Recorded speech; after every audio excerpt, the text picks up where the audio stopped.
Hello viewers, welcome to my channel. আশা করছি তোমরা সবাই ভালো আছো। আজকের এই ভিডিওতে সম্পূর্ণ নতুন সিলেবাসের ক্লাস 11-এর যে প্রথম টেক্সট রয়েছে ইংলিশের, অ্যান অ্যাস্ট্রোলজার্স ডে, লিখেছেন শ্রী আর কে নারায়ণ, রাশিপুরম কৃষ্ণস্বামী নারায়ণ, সেটা নিয়ে আলোচনা করতে বসেছি। তো তোমাদের সিলেবাসে যেটা রয়েছে, মানে তোমাদের এই সেমিস্টারে তো মেইনলি এমসিকিউ করতে হবে, ব্রড কোয়েশ্চেন যেহেতু নেই, তো সেই জন্য এমসিকিউর মানে পরিপ্রেক্ষিতে আমি সেটাকে, এই যে টেক্সটটা, সেটা আলোচনা করব। এর একটা ডিটেইল অ্যানালিসিস, বাংলাতে ডিটেইল একটা আলোচনা থাকবে, লাইন বাই লাইন পুরো আলোচনা থাকবে বাংলাতে, যাতে তোমাদের সুবিধে হয় বুঝতে। আর তার আগে একটা সামারি, ছোট্ট করে এর একটা সামারি অবশ্যই তোমাদের সাথে আলোচনা করে দেবো, যাতে তোমাদের গল্পটা বুঝতে এবং পড়তে সুবিধে হয়। তো চলো তাহলে বেশি কথা না বাড়িয়ে আলোচনাটা শুরু করা যাক। তো এই যে গল্পটা অ্যান অ্যাস্ট্রোলজার্স ডে, এটা 1947 সালে সর্বপ্রথম পাবলিশড হয়। কোথায় না, এই যে টাইটেলটা অ্যান অ্যাস্ট্রোলজার্স ডে, এই নামেই কিন্তু একটা গল্পের সংকলন পাবলিশ করেছিলেন আর কে নারায়ণ, ঠিক আছে? তো সেই গল্পের প্রথম যে টাইটিউলার স্টোরি, প্রথম টাইটেল যে গল্পটা, সেটাই কিন্তু এই অ্যাস্ট্রোলজার্স ডে। মানে টোটাল একটা গল্প বইয়ের নাম ছিল অ্যাস্ট্রোলজার্স ডে, তার মধ্যে হচ্ছে গিয়ে অ্যান অ্যাস্ট্রোলজার্স ডে নামে এই গল্পটা পাবলিশড হয়। এছাড়া পরবর্তীকালে মালগুড়ি ডেইজ নামক যে ইয়েটা রয়েছে, নভেলটা রয়েছে, তার মানে নভেল বলা ভুল, শর্ট স্টোরি কালেকশন যেটা রয়েছে, তার ইয়ে হিসেবে প্রথম গল্প হিসেবেও কিন্তু এটা পাবলিশড হয়েছিল। এবং বিভিন্ন ক্ষেত্রে কিন্তু এই যে গল্পটা, এই গল্পটা কিন্তু বারবার করে ঘুরে ফিরে আসে। অত্যন্ত পপুলার একটা গল্প। তোমরা হয়তো যদি অনেক দিন আগেকার একটা মানে শো হতো, মালগুড়ি ডেইজ নামে, টিভিতে, দূরদর্শনেই হতো, ইউটিউবেও এখন অ্যাভেলেবেল। তো তোমরা যদি চাও, সেখানে যে প্রথম গল্পটা, এটা কিন্তু এই গল্পটা তোমরা দেখে নিতে পারো। তাহলে তোমাদের কি হবে না, অডিও ভিজুয়াল একটা আইডিয়া চলে আসবে। তো যাই হোক, আমি এর যে একটা শর্ট সামারি, সেটা নিয়ে আলোচনা করতে বসেছি। তাহলে আর বলে নিই যে এই ভিডিওটা তোমরা যদি প্রথম থেকে শেষ অবধি দেখো, আমি হয়তো বা সম্পূর্ণ গল্পটা একটা ভিডিওতে কভার করতে পারবো না, যেহেতু লাইন বাই লাইন অ্যানালিসিস করব, একটা বা দুটো পার্টে করব। তো সম্পূর্ণ ভিডিওটা তোমরা দেখো, তাহলে আশা করছি কিছুটা হলেও তোমাদের আনসারগুলো করতে সুবিধে হবে। মানে 90%-এর অ্যাভাবই তোমরা আশা করছি করে নিতে পারবে, কারণ খুব বেশি যে শর্ট কোয়েশ্চেন্স রয়েছে এখান থেকে তা নয়। একটু যদি ভালো করে পারো, অবভিয়াসলি পেরে যাবে। তাহলে এই গল্পের সূত্রপাত ঘটছে দিনের বেলা, একটা মিড ডে, মানে একদম মাঝ দুপুরে একটা সূত্রপাত। অ্যাস্ট্রোলজার মানে বুঝতেই পারছো, জ্যোতিষী। জ্যোতিষী বলতেই সাধারণত আমাদের মাথায় যেটা প্রথমে আসে, ভণ্ড, তাই তো?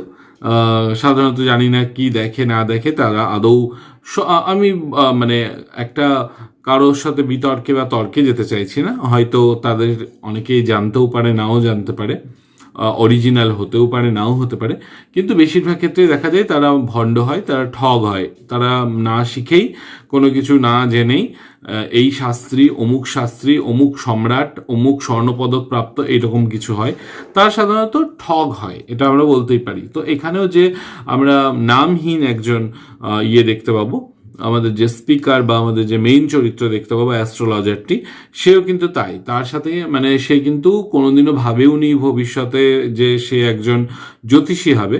সে ভাগ্যের ফেরে পড়ে কোনোভাবে একজনকে খুন করতে চেয়েছিল, মানে খুন করতে চাওয়া ভুল, সে অনিচ্ছাকৃতভাবে ভেবেছিল যে সে খুন করে ফেলেছে, এবং সেখান থেকে সে বাঁচবার জন্য পালিয়ে গিয়ে অন্য একটা জায়গায়, মানে মালগুড়ি নামক একটা স্থানে এসে সে তার আস্তানাগারে, এবং সে তার লাইভলিহুড অর্থাৎ জীবিকা নির্বাহ করার জন্য এই যে প্রফেশনটা, অ্যাস্ট্রোলজারের প্রফেশন, সেটা সে বেছে নেয়, এবং সেইভাবে সে কিন্তু তার জীবিকা নির্বাহ করতে থাকে।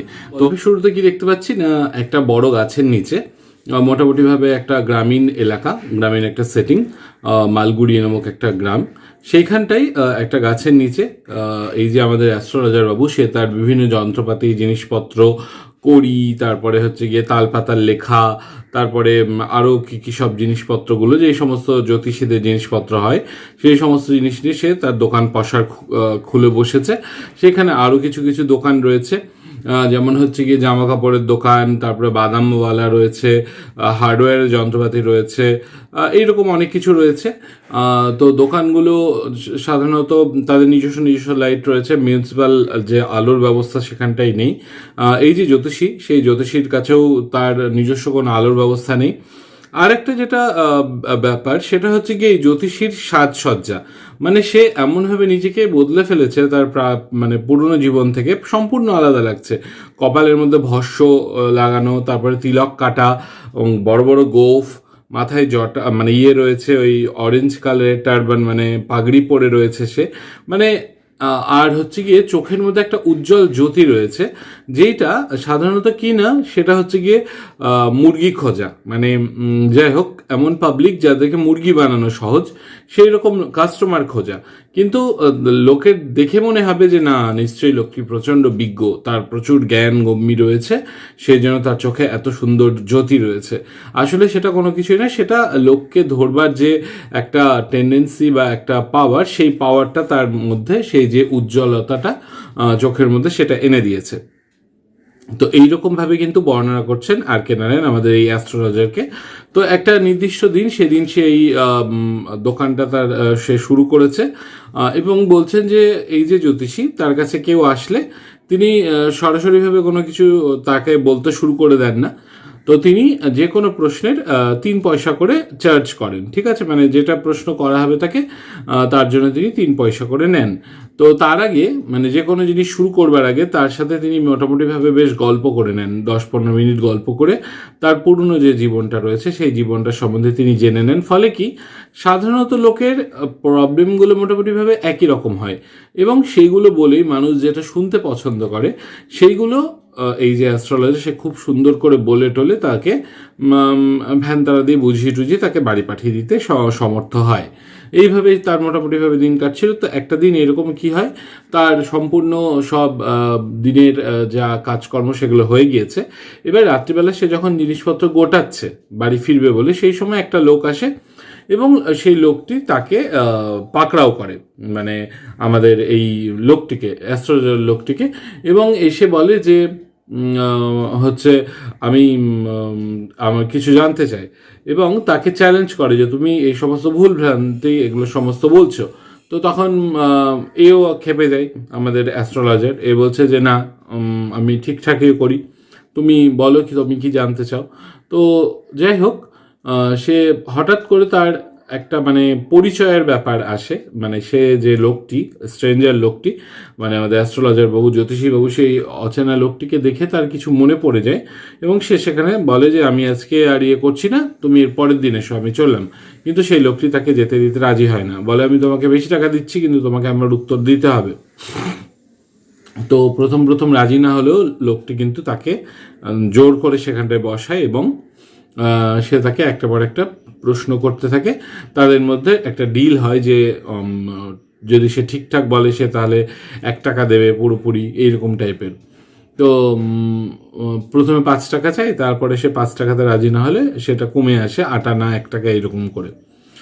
তো তখন যাই হোক, তাকে বলে যে তোমার নাম হচ্ছে কি গুরুনায়ক, তুমি অনেক দিন আগে একবার তোমার উপরে মানে প্রাণঘাতী হামলা হয়েছিল, তোমাকে মেরে ইদারাতে ফেলে দেওয়া হয়েছিল, তুমি প্রায় মরেই যেতে বলা যায়। তো তখন এই লোকটি যে মানে স্ট্রেঞ্জার লোকটি, সে অত্যন্ত অবাক হয়ে ভাবছে আমার নামও জানে, আমার বাড়িও জানে মোটামুটিভাবে এত দূর। তখন বলে যে আচ্ছা, যে লোকটি আমাকে মারতে চেয়েছিল সেই লোকটির বর্তমান পরিস্থিতি কি। তখন বলে যে সেই লোকটি কিছু মাস আগে ট্রাকে চাপা পড়ে মারা গিয়েছে।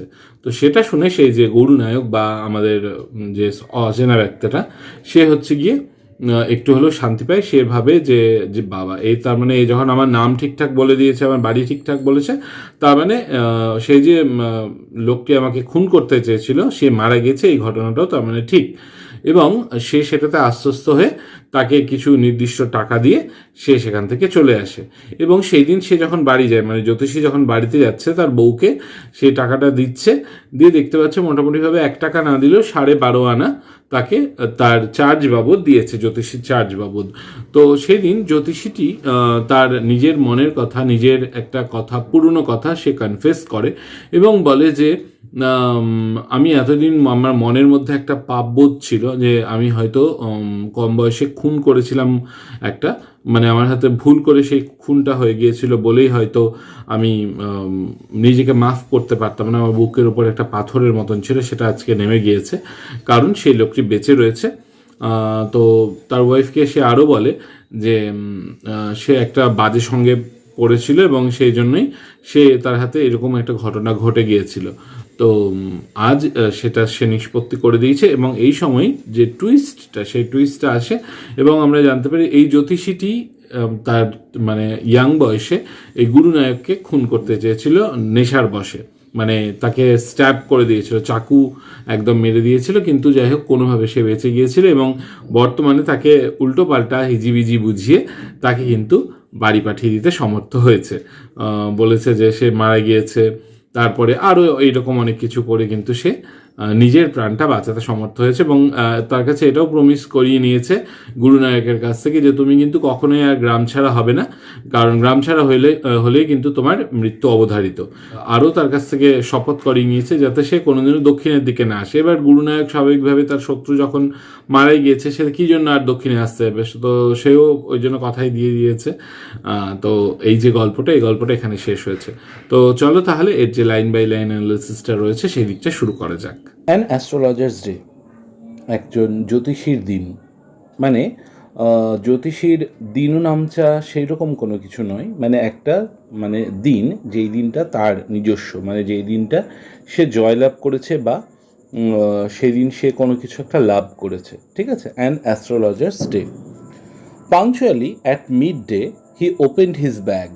পাংচুয়ালি মানে সে কিন্তু এটা করে থাকে, he use to do that, মানে সে কিন্তু সেটা করে আসছে। পাংচুয়ালি মানে একটা নির্দিষ্ট সময় ধরে সে পাংচুয়াল, অত্যন্ত প্রত্যেক দিন একই রকমভাবে কাজটা করে আসছে। অ্যাট মিড ডে, কখন না দুপুরবেলায়, হি ওপেন্ড হিজ ব্যাগ, সে তার ব্যাগপত্র খোলে।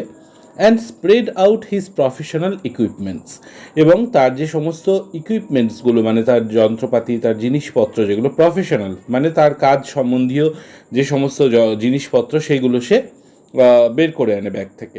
হুইচ কনসিস্টেড অফ আ ডজন কাউরি শেলস, মোটামুটিভাবে 1 ডজন মতন কাউরি শেলস। কাউরি শেলস বলতে তোমরা নিশ্চয়ই কড়ি দেখেছো, লক্ষ্মী পুজো বা কোনো পুজোতে, গণেশ পুজোতে অনেক সময় কড়ি লাগে, ওই কানা কড়ি বলা হয় না, বা আগেকার দিনে যে মুদ্রা ব্যবস্থা ছিল কড়িগুলো, সেই কড়ি সমুদ্রে পাওয়া যায় সেইগুলো, সেই কড়ি শেলগুলো, মানে সেই কড়ির ইয়েগুলো।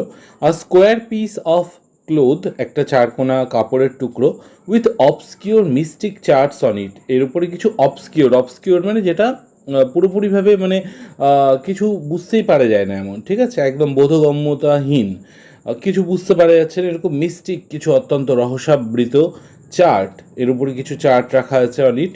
আর নোটবুক, একটা নোটবুক রয়েছে। And a bundle of palmyra writing, এবং তালপাতার লেখা কিছু রয়েছে, তালপাতার উপরে পুরনো প্রাচীন কিছু লেখা সেগুলো রয়েছে। এইগুলো হচ্ছে গিয়ে তার মানে তার প্রফেশনাল ইকুইপমেন্ট, ওকে। তারপরে his forehead was resplendent with sacred ash and vermilion. তার ফোরহেড মানে তার কপালের মধ্যে কি ইয়ে করা আছে, বিলেপিত, মানে একদম তিনি লাগিয়ে রেখেছেন। রেসপ্লেন্ডেন্ট মানে লাগিয়ে রাখা, সেটা হচ্ছে গিয়ে সেক্রেড অ্যাশ মানে অত্যন্ত পবিত্র কিছু ছাই ভস্য, মানে ভস্যের কথা বলা হচ্ছে। অ্যান্ড ভার্মিলিয়ন, এবং তার উপরে সিঁদুরের টিকা রয়েছে। And his eyes sparkled with a sharp abnormal gleam, এবং তার চোখগুলো যেন জল করছে, স্পার্কল করছে, উইথ এ শার্প অত্যন্ত উজ্জ্বল, ব্রাইট, অ্যাবনর্মাল একটা অস্বাভাবিক রকমের গ্লিম, একটা উজ্জ্বল জ্যোতি রয়েছে। Which was really an outcome of a continual searching look for customers. সেটা কি না, সেটা হচ্ছে গিয়ে কিন্তু তার আভ্যন্তরীণ কোনো জ্ঞান বা প্রজ্ঞার জ্যোতি তা নয়, এটা কিন্তু কন্টিনিউয়াল একটা সার্চিং, মানে সে সার্চ করে চলেছে, খুঁজে চলেছে, কিন্তু লুক ফর কাস্টমার্স, সে কাস্টমার খুঁজে চলেছে, okay. But which his simple clients took to be a prophetic light and felt comforted, কিন্তু হুইচ হিজ সিম্পল ক্লায়েন্টস, তার যে কিছু সহজ সরল যারা ক্লায়েন্ট, মানে তার যে সেই জ্যোতিষীর সামনে যারা হাত দেখাতে আসে বা ভাগ্য বিচার করাতে আসে, সেই সমস্ত ক্লায়েন্টগুলো কী করে না, took to be a prophetic light, ভাবে সেই চোখের যে জ্যোতিটা, সেই জ্যোতিটা মানে যেন জ্ঞানের জ্যোতি, সেটা যে কাস্টমার ধরবার জন্য যে তার চোখের বুদ্ধিদীপ্ততা, সেইটা কিন্তু তারা বুঝতে পারে না। অ্যান্ড ফেল্ট কমফোর্টেড, এবং তারা অত্যন্ত শান্তি পায় যে বাহ, লোকটি নিশ্চয়ই দারুণ কোনো কিছু বিশাল ক্ষমতার অধিকারী, ঠিক আছে। The power of his eyes was considerably enhanced, তো তার এই যে ক্ষমতাটা, তার যে চোখের এই ক্ষমতাটা, was considerably enhanced, সেটা কিন্তু এনহ্যান্স মানে সেটা বেড়ে যায় বাই দেয়ার পজিশন। সেটা কেমনভাবে বাড়ছে না, তার যে চোখ দুটোর যে নির্দিষ্ট পজিশন রয়েছে সেই পজিশনটার জন্য। কেন না বলছে placed as they were between the painted forehead and the dark whiskers. সেটা কোথায় রয়েছে? পেইন্টেড ফোরহেড, এই যে কপালটা পেইন্টেড, রং করা, ওই ভস্য লাগানো, সিঁদুর লাগানো, এবং তার নিচে যে ডার্ক হুইস্কার্স মানে গোফগুলো রয়েছে, মোটা মোটা কালো রঙের হুইস্কার, দাড়ি গোফগুলো রয়েছে, তার মাঝখানে যে চোখ দুটো না জল জল করছে চোখ দুটো, এই পজিশনটাই যেন সেটাকে আলাদা করে দিচ্ছে। Which streamed down his cheeks. তো এই হুইস্কারটা অর্থাৎ সেই যে গোফগুলো যেগুলো তার গাল বেয়ে নিচের দিকে নেমে গিয়েছে, ঠিক আছে, মানে অনেকখানি ঝুলে গিয়েছে। Even a half wit's eye, half wit মানে হচ্ছে গিয়ে ফুলিশ, বোকাদেরকে হাফ উইট বলা হয়, ঠিক আছে, মূর্খ, মানে কোনো মূর্খের চোখও would sparkle in such a setting, মানে সাধারণ লোক তো বাদই দাও, কোনো মূর্খ লোককেও যদি এইরকম মানে সম্পূর্ণ সাজিয়ে দেওয়া যায়, যে এত বড় বড় গোফ দাড়ি, তারপরে কপালের মধ্যে এইরকম সিঁদুর লাগানো বা হচ্ছে গিয়ে ভস্য লাগানো, তাকেও দেখতে কিন্তু খুব মানে বুদ্ধিদীপ্ত মনে হবে, তাকে জ্ঞানী মনে হবে। ওকে, এটা কিন্তু অ্যাটাক করে বললেন আর কে নারায়ণ। ওকে, তারপরে to crown the effect he wound saffron coloured turban.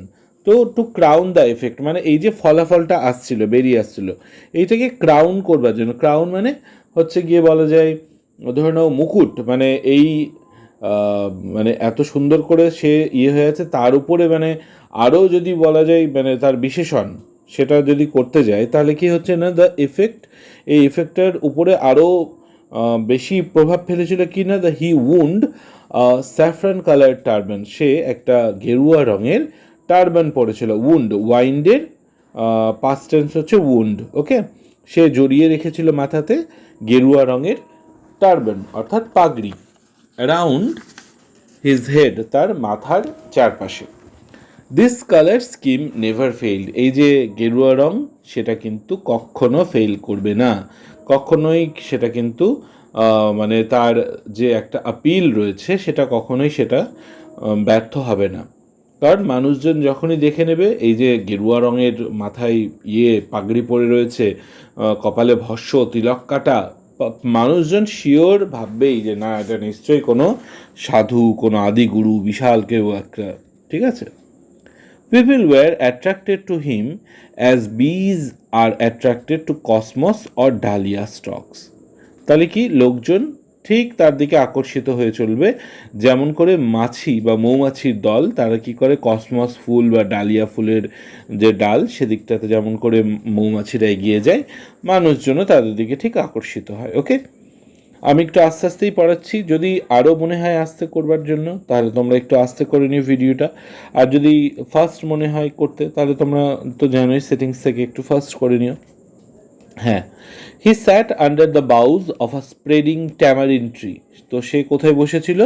Under the boughs, সেই যে ঝোপটা, অফ আ স্প্রেডিং মানে ছড়িয়ে রয়েছে এমন একটা ট্যামারিন্ড ট্রি মানে তেঁতুল গাছের নিচে, which flanked a path running through the town hall park. তো গাছটা কিন্তু ডালটা বিস্তৃত হয়েছিল কোথায় না, সেই যে রাস্তাটা, সেই রাস্তাটার ওইখান দিয়ে running through the town hall park, সেই টাউন হল পার্কের যেদিকে যাচ্ছে সেদিকটাতে সেই ডালটা প্রসারিত হয়েছিল। ইট ওয়াজ আ রিমার্কেবল প্লেস, জায়গাটা দারুণ, ইন মেনি ওয়েজ, বিভিন্ন দিক দিয়ে বলতে গেলে জায়গাটা দারুণ। আ সার্জিং ক্রাউড, সবসময় প্রচুর পরিমাণে লোকজন রয়েছে, ক্রাউড মানে ভিড়। Was always moving up and down, সেখান দিয়ে সেই রাস্তা দিয়ে যাওয়া আসা করছে। This narrow road morning till night, সকাল থেকে রাত্রি সারা দিনমান এই পাতলা গলিটা দিয়ে, পাতলা রাস্তা দিয়ে লোকজন যাতায়াত করেই যাচ্ছে। আ ভ্যারাইটি অফ ট্রেডস, বিভিন্ন রকমের ব্যবসা বাণিজ্য চলছে, অ্যান্ড অকুপেশনস, পেশা বিভিন্ন রকম রয়েছে। Was represented all along its way, এই রাস্তাতে চলছে বিভিন্ন রকমের ব্যবসা, যেমন এই যে আমি বললাম এই আমাদের যে অ্যাস্ট্রোলজার জ্যোতিষী সে রয়েছে, এরপর রয়েছে মেডিসিন সেলার। এইগুলো কিন্তু শর্ট কোয়েশ্চেনের জন্য খুব ইম্পর্টেন্ট, মাথায় রাখবে কী কী তোমাদেরকে দিতে পারে কিন্তু পরীক্ষায়, যে কী কী এখানটায় মানে ব্যবসা চলে, কত রকম ব্যবসা চলে। মেডিসিন সেলার, ওষুধ বিক্রেতা। সেলার্স অফ স্টোলেন হার্ডওয়্যার, মানে চুরির সামগ্রী সেইগুলো বিক্রি হয়, মানে চুরি করা মাল যেগুলো। অ্যান্ড জাঙ্ক, বিভিন্ন জিনিসপত্র। ম্যাজিশিয়ানস, জাদু মন্ত্রী যারা রয়েছে, মানে জাদুর খেলা দেখায় তারা রয়েছে। অ্যান্ড অ্যাবাভ অল, সব থেকে বড় কি না, অ্যান অকশনিয়ার অফ চিপ ক্লোথ, মানে কম দামে জামা কাপড় বিক্রি করে এরকম একজন অকশনিয়ার রয়েছে, সে জামা কাপড় বিক্রেতা রয়েছে।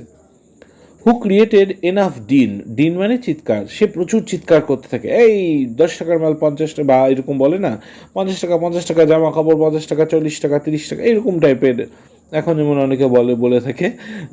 যাই হোক, আমি একটু অ্যাক্টিং করে নিলাম। তো ঠিক তেমনই সে সারাদিন মান ধরে চিৎকার করতে থাকে, সে মানে হকারি করে থাকে, ঠিক আছে, সারাদিন বিভিন্ন রকম চিৎকার করে, অল ডে, সারাদিন। To attract the whole town, সারা শহরের লোককে অ্যাট্রাক্ট করবার জন্য, নিজের দিকে টানবার জন্য। Next to him in vociferousness, vociferousness মানে হচ্ছে গিয়ে গলার আওয়াজে, গলার আওয়াজে যদি তার পরবর্তীতে কেউ থাকে, কেম আ ভেন্ডার অফ ফ্রাইড গ্রাউন্ডনাটস, সে হচ্ছে গিয়ে বাদাম বিক্রেতা, মানে সবার থেকে বেশি জোরে কে চিৎকার করে, জামা কাপড়বালা, তারপরেই চিৎকার করে বাদামবালা, বাদামবালাও সে বাদাম বাদাম করে যাচ্ছে চিৎকার। Who gave his ware a fancy name, সে তার ওয়্যার বলতে এখানে তার জিনিসপত্র, জিনিসপত্র মানে বাদাম, ঠিক আছে, বাদামগুলো সে বিভিন্ন রকম ফ্যান্সি ফ্যান্সি নাম দেয় প্রত্যেক দিন, ইচ ডে, আলাদা আলাদা দিন আলাদা আলাদা নাম বলে। Calling it Bombay ice cream one day, and on the next Delhi almond, and on the third Raja's delicacy, মানে কি হয়তো কোনোদিনও বলছে আজকে বোম্বে আইসক্রিম এসছে, বোম্বাই আইসক্রিম, কোনোদিন বলছে বাদামকেই কিন্তু বলছে, কোনোদিন বলছে দিল্লি আমন্ড, দিল্লি থেকে আমন্ড এসছে। অ্যান্ড অন দ্য থার্ড, 3 নম্বর দিন দেখা গেল সেটা বলছে রাজাস ডেলিকেসি, রাজার মানে রাজার হচ্ছে গিয়ে ডেলিকেসি, খাওয়ার কিছু একটা চাহিদা, ইচ্ছা, মানে বিভিন্ন রকম সে নাম দেয় বাদামের। And so on and so forth, এরকম বিভিন্ন বিভিন্ন দিন বিভিন্ন বিভিন্ন সে নাম দেয়। And people flock to him, এবং লোকজন তার কাছেও জড়ো হয়ে আসে। A considerable portion of this crowd dallied before the astrologer too. তো কনসিডারেবল মোটামুটি বেশ ভালো লোকজন কিছু crowd dallied before the astrologer too, সেই অ্যাস্ট্রোলজারের সামনেও তারাও কিন্তু সেখানে এসে একটু জমায়েত করে।